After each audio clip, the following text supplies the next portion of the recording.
ಪುನೀತ್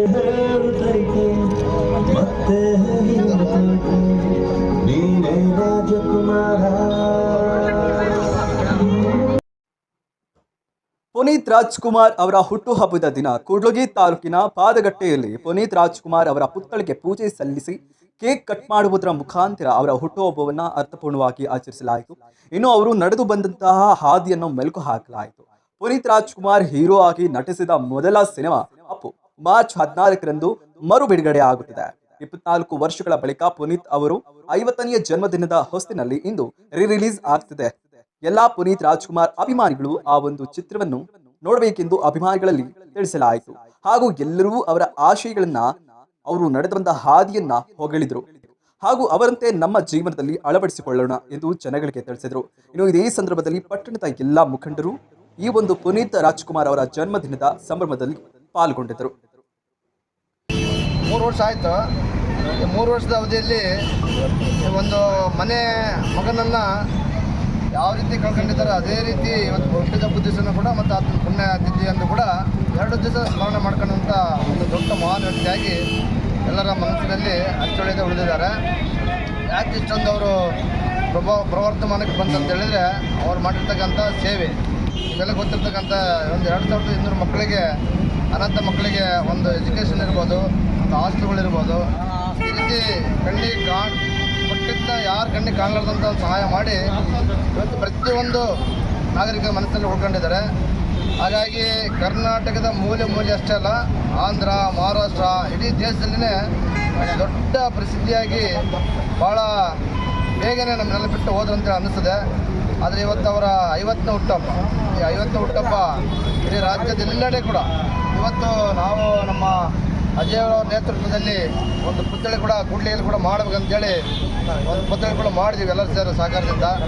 ಪ್ರತಿ ವರ್ಷ ಕೂಡ ಅವ್ರ ಬರ್ತ್ಡೇ ಮತ್ತು ಪುಣ್ಯತಿಥಿ ಅಂದರೆ 2 ದಿವಸ ಕೂಡ ಒಂದು ವಿಜೃಂಭಣೆಯಿಂದ ಅವರಿಗೆ ಒಂದು ಗೌರವಪೂರ್ವಕವಾಗಿ ಒಂದು ಭಕ್ತಿ ಸಮರ್ಪಣೆಯನ್ನು ಕೂಡ್ಲಿಗೆಯ ಎಲ್ಲ ನಾಗರಿಕರು ಮತ್ತು ಸುತ್ತಮುತ್ತ ಬಂದಿರ್ತಕ್ಕಂಥ ಎಲ್ಲ ಗ್ರಾಮದ ಮುಖಂಡರುಗಳು ಕೂಡ ಅವರಿಗೆ ಒಂದು ನಮನಗಳನ್ನು ಸಲ್ಲಿಸ್ತಾ ಇದ್ದೇವೆ. ನಮಗೆ ಅವ್ರದ್ದು ಪುಣ್ಯತಿಥಿ ಯಾವುದು, ಬರ್ತ್ಡೇ ಯಾವುದು ಒಂದು ಕೂಡ ಗೊತ್ತಾಗೋದಿಲ್ಲ. ಯಾಕಂದರೆ ಪುನೀತ್ ಅಂತಂದ್ಬಿಟ್ರೆ ಏನೋ ಒಂಥರ ಅವಿನಾಭಾವ ಸಂಬಂಧ. ಹಾಗಾಗಿ ಅವರ ಆತ್ಮಕ್ಕೆ ಕೂಡ ಶಾಂತಿ ಸಿಗಲಿ. ಪ್ರತಿ ವರ್ಷ ಕೂಡ ಹೆಚ್ಚೆಚ್ಚು ಮಟ್ಟದಲ್ಲಿ ಇವತ್ತು ಡಾಕ್ಟರ್ ವಿಷ್ಣುವರ್ಧನ್ ಅವರು ಕೂಡ ಇದೇ ಸರ್ಕಲ್ಲಿ ಕೂಡ ಸಾಕಷ್ಟು ಅನ್ನ ಸಂತರ್ಪಣೆ ಮಾಡ್ತಾರೆ. ಇವತ್ತು ಪುನೀತ್ ರಾಜ್ಕುಮಾರ್ ಅವರ ಒಂದು ಹುಟ್ಟಿದಬ್ಬ ದಿನದಂದು ಕೂಡ ಇವತ್ತು ಒಂದು ಅವರಿಗೆ ಶಾಂತಿ ಒಂದು ನಮನಗಳನ್ನು ಸಲ್ಲಿಸಿ ಇವತ್ತು ಕೂಡ ಅನ್ನ ಸಂತರ್ಪಣೆ ಇಟ್ಕೊಂಡಿದ್ದಾರೆ. ಕೂಡ್ಲಿಗೆಯಲ್ಲಿ ಇಂಥ ಮುಕ್ತವಾದ ಮನಸ್ಸುಗಳು ಅನೇಕ ಮನಸ್ಸುಗಳಿದ್ದಾವೆ. ಹಾಗಾಗಿ ಪುನೀತ್ ರಾಜ್ಕುಮಾರ್ ಆದಂಗೆ ಯಾರು ಕೂಡ ಆಗೋಕ್ಕಾಗೋದಿಲ್ಲ. ಆದರೆ ಅವರು ಹಾಕಿಕೊಟ್ಟಿರ್ತಕ್ಕಂಥ ಮಾರ್ಗದರ್ಶನದಲ್ಲಿ ಒಂದು ಸಣ್ಣ ಮಟ್ಟದಲ್ಲಿ ಒಂದು ಅಳಿಲು ಸೇವೆ ನಾವೆಲ್ಲ ಮಾಡಬೇಕಾಗ್ತದೆ. ಒಬ್ಬ ಮಹನೀಯರ ಆದರ್ಶಗಳನ್ನು ನಾವು ಪಾಲಿಸ್ಕೊಂಡ್ರೆ ವಿನಂತಿ ಮಾಡಬೇಕು. ಎಲ್ಲರಿಗೂ ನಮಸ್ಕಾರ.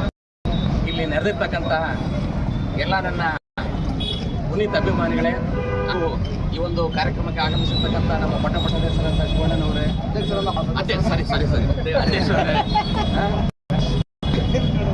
ಇಲ್ಲಿ ಇರತಕ್ಕಂಥ ಎಲ್ಲ ನಮ್ಮ ಮುಖಂಡರೇ, ಮತ್ತು ನಾವು ಪುನೀತ್ ರಾಜ್ಕುಮಾರ್ ಬಗ್ಗೆ ಹೇಳ್ಬೇಕಂತಂದ್ರೆ ಈಗ ಸಾಕಷ್ಟು ಜನ ನಾವು ನೋಡಿದ್ವಿ, ಕಲಾವಿದರು ನೋಡಿದ್ವಿ, ರಾಜಕಾರಣಿಗಳು ನೋಡಿದ್ವಿ, ಸಮಾಜ ಸೇವಕರು ನೋಡಿದ್ವಿ. ಇವತ್ತು ಅವ್ರು ಇಲ್ಲ ಅಂತಂದ್ರು ಅವ್ರ ಹೆಸರು ಜೀವಂತವಾಗಿರಕ್ಕಂತ ಏನಾದರೂ ವ್ಯಕ್ತಿ ಇದ್ದರೆ ಅದು ಯಾರಪ್ಪ ಅಂತಂದ್ರೆ ಇವತ್ತು ಪುನೀತ್ ರಾಜ್ಕುಮಾರ್ ಅವರು. ಕೆಲವೊಬ್ಬರಿಗೂ ಇದೆ ಅವ್ರು ನೋಡ್ರಿ, ಯಾಕಂದ್ರೆ ಒಬ್ಬ ರಾಜಕಾರಣಿನೂ ಮಾಡಿಲ್ಲ, ಒಬ್ಬ ಸಮಾಜ ಸೇವಕರು ಮಾಡಿಲ್ಲ. ಇವತ್ತು ಕಲಾವಿದರ ರಂಗದಲ್ಲಿ ತೊಗೊಂಡ್ರು ಅವ್ರ ಹೆಸರು ಇವತ್ತು ಏನಂತಾನೆ ಅಗ್ರಸ್ಥಾನದಲ್ಲಿದ್ದಾರೆ. ಇವತ್ತು ಸಮಾಜ ಸೇವೆಯಲ್ಲಿ ತೊಗೊಂಡ್ರು ಅದರಲ್ಲೂ ಭಾಳ ಅಗ್ರಸ್ಥಾನದಲ್ಲಿದ್ದಾರೆ. ಇವತ್ತು ಅವ್ರಿಗೆ ದೇವರು ಭಾಳಷ್ಟು ಒಂದು ಅವಕಾಶಗಳು ಕೊಟ್ಟರು. ಯಾವತ್ತು ಒಂದು ಅವಕಾಶ ದೇವ್ರು ಕೊಟ್ಟಾಗ ಅದನ್ನು ಕಷ್ಟದಲ್ಲಿರ್ತಕ್ಕಂಥ ಒಂದು 4 ಜನಕ್ಕೆ ಹಂಚಿದಾಗ ಮಾತ್ರ ಸಾಕಾಗತ್ತೆ. ಆ ಒಂದು ನಿಟ್ಟಿನಲ್ಲಿ ಇವತ್ತು ನಮ್ಮ ಪುನೀತ್ ರಾಜ್ಕುಮಾರ್ ಅವರು ಇಡೀ ಕರ್ನಾಟಕ ರಾಜ್ಯಕ್ಕಲ್ಲ, ಇಡೀ ರಾಷ್ಟ್ರಕ್ಕೆ ಮಾದರಿಯಾಗಂಥ ಒಂದು ಕೆಲಸಗಳನ್ನು ಮಾಡಿದ್ದಾರೆ. ನಾನಿಲ್ಲಿ ನೆರೆದಿರ್ತಕ್ಕಂಥ ಎಲ್ಲ ನನ್ನ ಪುನೀತ್ ಅಭಿಮಾನಿಗಳು ಕೇಳೋದೇನಂತಂದರೆ, ಇವತ್ತು ನಾವು ಬಂದ್ವಿ, ಅವ್ರ ಬರ್ಡೇ ದಿನ ನಾವು ಕೇಕ್ ಕಟ್ ಮಾಡಿದ್ವಿ, ಮಾತಾಡಿದ್ವಿ, ಓದ್ವಿ ಅನ್ನೋದಕ್ಕಿಂತ ಅವ್ರ ಆದರ್ಶಗಳನ್ನು ಇವತ್ತು ನೋಡ್ರಿ. ಇವತ್ತು ಈ ಜನ ಇದು ಇವತ್ತು ಎಲ್ಲರೂ ಒಬ್ಬೊಬ್ಬರು ನಿಮ್ಮ ಸುತ್ತಮುತ್ತ ಯಾರಾದರೂ ಒಬ್ಬರದಲ್ಲಿ ಕಷ್ಟದಲ್ಲಿರ್ತಾರೆ. ಅವ್ರವ್ರ ಕಷ್ಟಕ್ಕೆ ನೀವು ಪುನೀತ್ ರಾಜ್ಕುಮಾರ್ ಅವರು ಅವ್ರ ಕಷ್ಟದಲ್ಲಿದ್ದಾಗ ಎಷ್ಟೋ ಜನ ಅನಾಥರಿಗೆ, ಮಕ್ಕಳಿಗೆ ಆಪ್ರೇಷನು ಏನೇನೆಲ್ಲ ಹೆಲ್ಪ್ ಮಾಡಿದಾರಲ್ಲ, ನೀವು ಅದನ್ನು ಅವ್ರು ಖುಷಿ ಆಗಬೇಕಪ್ಪ. ನೀವು ರಿಯಲಾಗಿ ಅವ್ರ ಅಭಿಮಾನಿಗಳು ಅಂತಂದರೆ ನೀವು ಆ ವಿಚಾರಗಳನ್ನು ಮಾಡಿದಾಗ ಮಾತ್ರ ಇವತ್ತು ನಾವು ಅವ್ರು ರಿಯಲಾಗಿ ಅಭಿಮಾನ ಆಗಕ್ಕೆ ಸಾಧ್ಯ. ಆ ಒಂದು ನಿಟ್ಟಿನಲ್ಲಿ ನೀವೆಲ್ಲ ನಾವು ಅವ್ರು ಏನು ನಮಗೆ ಮಾಡಿಕೊಟ್ಟು ಹೋಗಿದ್ದಾರಲ್ಲ ಇವತ್ತು. ಅವರು ಮಾರ್ಗದರ್ಶನ ಇರ್ಬೋದು, ಅವ್ರ ಸಮಾಜ ಸೇವೆ ಇರ್ಬೋದು, ಅವನ್ನೆಲ್ಲವನ್ನು ನಾವು ನಿಜ ಜೀವನದಲ್ಲಿ ಅಳಿಸ್ಕೊಂಡು ನಾವು ಅವ್ರ ಪಾಲ್ಸನ ಅಂತ ಹೇಳ್ತಾ ನಾನು ಒಂದೆರಡು ಮಾತ್ರ ಮುಗಿಸ್ತೇನೆ. ನಮ್ಮ ಊರಿನ ಜನಪ್ರಿಯ ಶಾಸಕರಾಗಿರ್ತಕ್ಕಂಥ ಡಾಕ್ಟರ್ ಎನ್ ಟಿ ಶ್ರೀನಿವಾಸ್ ಅವರು ಇವತ್ತು ಒಂದು ಚಿಕ್ಕದಾದಂಥ ಒಂದು ಅನ್ನ ಸಂತರ್ಪಣೆಯನ್ನು ಕೂಡ ಏರ್ಪಡಿಸುತ್ತವೆ.